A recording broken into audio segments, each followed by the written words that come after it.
इसलिए अपने कर्म करिए। तुलसीदास जी ने कहा है, सकल पदार्थ है जग माही, कर्महीन नर पावत नाही। इस दुनिया में बहुत सारी चीजें हैं, समस्त प्रकार के पदार्थ है, समस्त प्रकार के वैभव है। चपरासी से लेकर प्रधानमंत्री तक के पद हैं, मजदूर से लेकर उद्योगपति तक के पद हैं, वार्डपंच से लेकर राष्ट्रपति तक के पद हैं। मगर जिस प्रकार के हमारे कर्म फल होंगे उसके अनुसार ही हम सारा है हमें वो मिलेगा। इसलिए आप इस बात पर भी चिंतित नहीं हुए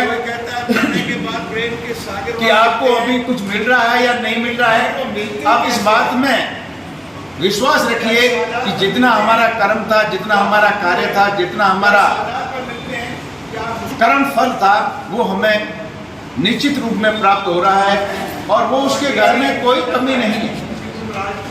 इसलिए इन सारी चीज़ों को भूलकर अपने कर्म को प्रधान माने और अपने व्यवसाय को श्रेष्ठ माने और मनोयोग से अपने कार्य को करें।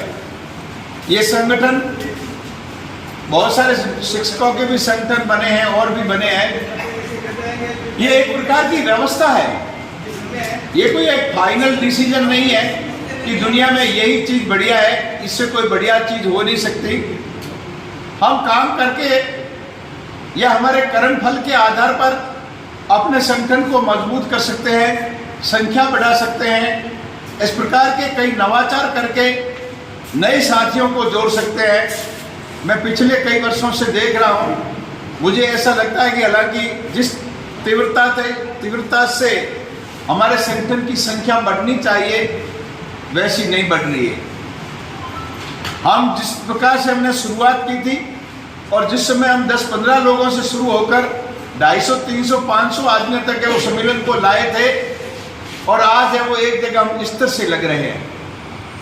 कुछ लोग गए हैं तो कुछ लोग जरूर जुड़े हैं, मगर एक जो विशालता आनी चाहिए और वो विशालता इसलिए नहीं आ रही है कि हम सबने केवल ये समझ रखा कि मैं चला जाऊंगा, मुझे जाना है और किसी के जाए या नहीं जाए उससे मुझे कोई लेना देना नहीं। हम सब ये सोचें कि हम भी जाए। कल मुझे एक आदमी ने व्हाट्सएप किया था कि हम 15-20 नए शिक्षक साथी हैं, सर आप बताइए हम कौन से संगठन से जुड़े। मैंने उनको तुरंत लिखा कि आप इससे जुड़े और कल 11 बजे है वो पंचायत समिति हॉल में आ जाए।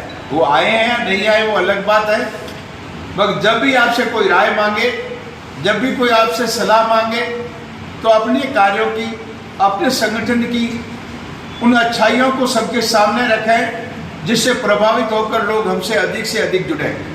यदि ऐसा जुड़ने का कार्य हम करते हैं तो हम सक्रिय हैं और हमारा संगठन भी सक्रिय लगेगा। छगन सिंह जी आएंगे, मैं हमेशा यहाँ बैठा रहूँ, मुझे भी लगता है कि बहुत बार बैठ गया आगे।